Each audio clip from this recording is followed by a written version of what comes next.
अभी ये ग्राफ हमको दिया हुआ है और इस ग्राफ में हमें फाइंड करना है कि डोमेन और रेंज की वैल्यू क्या है। तो पहले समझ जाइए ये है क्या। कभी कभार जब ऐसा ग्राफ दिया रहे, ऐसे लिखा एरो लिखा रहे, इसका मतलब होता है कि आप चाहे इस ग्राफ को लेफ्ट साइड में कितना भी दूर जाएं, इस लाइन को कभी भी टच नहीं करेगा। जिस लाइन को टच नहीं करेगा वो एसिम्प्टोट कहलाता है। इस ग्राफ के लिए एसिम्प्टोट क्या है? एसिम्प्टोट कहते हैं। मतलब इस ग्राफ को आगे की ओर बढ़ा रहे हैं, एक्सटेंड कर रहे हैं, लेकिन ये इसके क्लोज होता हुआ जाएगा लेकिन कभी क्रॉस नहीं करेगा। ठीक है। इधर उसी तरह से ऐसे अभी अगर आगे बढ़ते हैं तो ये जैसे जैसे ऊपर की ओर बढ़ रहे हैं, ये वाई की वैल्यू बढ़ रहा है यहाँ पे, लेकिन वाई की वैल्यू इन्फिनिटी हो रहा है, आगे बढ़ता जा रहा है, लेकिन कभी भी इस डॉटेड लाइन वाले लाइन को कभी क्रॉस नहीं करेगा। मतलब इस पार्ट के लिए, ग्राफ के इस पार्ट के लिए दो एसिम्प्टोट है, एक्स इज इक्वल टू 1 और ये हमारा वाई इज इक्वल टू 0। तो दो एसिम्प्टोट है इस पार्ट के लिए। उसी तरह से अगर हम इस पार्ट के लिए बात करें तो ये देखिए वैल्यू यहाँ पर, ये देखिए ये वैल्यू बढ़ रहा है। ये इनफाइनाइट वैल्यू हो सकता है, लेकिन ये इस डॉटेड लाइन को कट नहीं कर रहा है। मतलब सब वैल्यू डिफाइन है लेकिन 4 पे डिफाइन नहीं है। 4 पे कितना होगा वो पता नहीं है।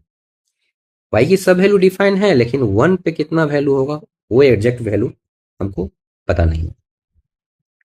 लेकिन हम इतना जरूर कर सकते हैं कि 1 पर जो है ये वाई जो है टेंड करेगा इन्फिनिटी के तरफ।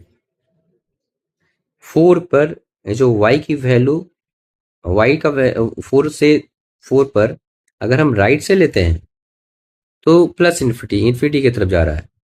और अगर हम जस्ट पहले अगर इधर निगेटिव लेते हैं तो माइनस इन्फिनिटी है। इस पार्ट के लिए जो अगर हम देखते हैं तो ये पार्ट भी हमारा एस एक्स इक्वल टू 4 को टच नहीं कर रहा है, और साथ साथ इधर जो है ये एक्स एक्सिस को टच नहीं कर रहा है। इसका मतलब ये जो पार्ट है राइट पार्ट, इस राइट पार्ट के लिए दो एसिम्प्टोट है। एक हमारा ये है y इज इक्वल टू 0, मतलब एक्स एक्सिस, और ये हमारा x इज इक्वल टू 4। ठीक है। ये दो लाइन जो है वो इस पार्ट का ये दो एसिम्प्टोट होगा। ठीक उसी तरह से इसमें अगर हम देखें तो ये y की वैल्यू अगर हम यहां से देखते हैं तो ये y की वैल्यू यहां पर देखिए ये, लेकिन ये कभी भी ये जो वैल्यू y की वैल्यू हम कितना भी ले लें, माइनस भी ले लें, तो ये कभी भी x इक्वल टू 1 को ये क्रॉस नहीं करने वाला है। मतलब ये ग्राफ जो है इस लाइन को के इस लाइन के राइट साइड में ही रहेगा, क्रॉस नहीं करेगा। ठीक उसी तरह से ये हमारा जो x इज इक्वल टू 4 तक है, x इज इक्वल टू 4, तो x इज इक्वल टू 4 जैसे ही हम यहाँ वैल्यू देखते हैं ये घट रहा है, ये घट रहा है। लेकिन y की वैल्यू जो है हमारा माइनस इन्फिनिटी जैसे बढ़ता भी, माइनस इन्फिनिटी भी ले जाते हैं, तो ये दोनों के बीच में इस ग्राफ और इस डॉटेड लाइन के बीच में अभी ये इतना गैप है। उसके बाद ये गैप धीरे धीरे धीरे धीरे घट रहा है, लेकिन कभी भी जीरो नहीं होगा। ठीक है। इसलिए इसके लिए, इस ग्राफ के लिए दो एसिम्प्टोट है, एक है एक्स इज इक्वल टू 1, दूसरा है एक्स इज इक्वल टू 4। ठीक है। कहने का मतलब ये है कि हमारे पास एक्स के प्रत्येक वैल्यू के लिए हमको तो वाई है, लेकिन एक्स के इन्फिनाइट माइनस इन्फिनिटी वैल्यू के लिए कोई वाई का वैल्यू हमको मिलेगा नहीं, एग्जिस्ट नहीं करता। ठीक वैसे ही एक्स इज इक्वल टू 1 को कभी क्रॉस नहीं करेगा, एक्स इज इक्वल टू 4 को क्रॉस नहीं करेगा। मतलब एक्स इज इक्वल टू 1 पर एडजेक्ट वाई की वैल्यू क्या होगी वो पता नहीं है। एक्स इज इक्वल टू 4 पे एडजेक्ट वैल्यू क्या होगा वाई का वो पता नहीं है। मतलब एक्स इज इक्वल टू 1 पे हमारा फंक्शन डिफाइन नहीं है, एक्स इज इक्वल टू 4 पे हमारा फंक्शन डिफाइन नहीं है। तो हमारा डोमेन क्या होगा? डोमेन हम ऐसे लिख सकते हैं, ध्यान से सुनिएगा। डोमेन जो है ओपन, माइनस इन्फिनिटी जो है वो हमेशा ओपन ही इंटरवल रहता है, क्योंकि minus infinity exact point define नहीं है। इसलिए हमेशा माइनस इन्फिनिटी ओपन ही इंटरवल में लिखते हैं, या इन्फिनिटी में हम ओपन ही इंटरवल लगाते हैं। तो माइनस इन्फिनिटी से प्लस इन्फिनिटी कुछ भी हो सकता है, ठीक है, लेकिन नहीं होगा। कौन नहीं होगा, कौन सा पॉइंट नहीं होगा? X is equal to 1 define नहीं है और 4 डिफाइन नहीं है।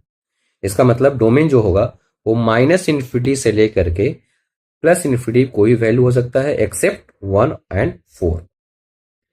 अगर हमको रेंज फाइंड करना है तो सबसे कम वैल्यू देखिएगा यहाँ पे, सबसे कम वैल्यू ये 0 लग रहा है। उसके बाद धीरे धीरे बढ़ रहा है, ये पूरा इन्फिनिटी हो गया। 0 से सबसे बड़ी हाइट ये इन्फिनिटी है। उसके बाद फिर आप देखिएगा इस रेंज में ये प्लस इन्फिनिटी है, इसका वैल्यू घट रहा है ये, ठीक है। तो अधिक से अधिक ये वैल्यू प्लस इन्फिनिटी गया, अधिक से अधिक प्लस इन्फिनिटी, इसमें 0 गया और यहाँ पे इधर भी 0 आया, ठीक है। यहाँ पे देखिएगा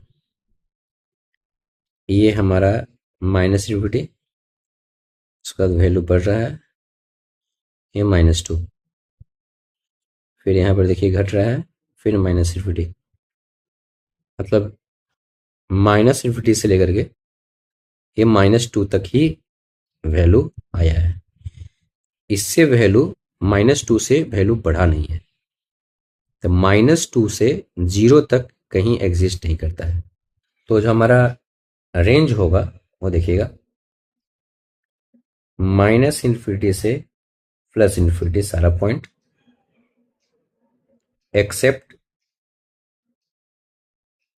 0 भी हटाना पड़ेगा, 0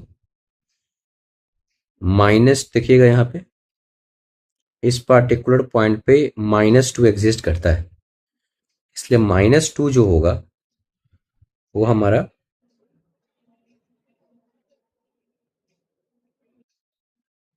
हटाना पड़ेगा ओपन इंटरवल 0 से 2 के बीच में।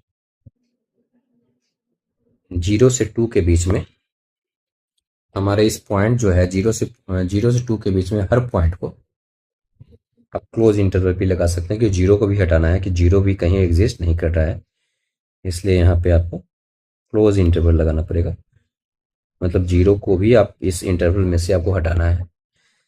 इस इंटरवल में से आपने जो माइनस इन्फिनिटी से सॉरी आपने जो माइनस इन्फिनिटी से प्लस इन्फिनिटी सारा ले लिया है, इसमें से आपको ये जो y की वैल्यू 0 है वो भी नहीं दिखाना है, और ये y की वैल्यू 0 भी नहीं होगा कहीं, ठीक है। यहाँ -2 एग्जिस्ट करता है, मतलब माइनस इन्फिनिटी से प्लस इन्फिनिटी के सेट में से इस इंटरवल को हटा देना है, तो सारा पॉइंट जो होगा हमारा रेंज होगा, ठीक है।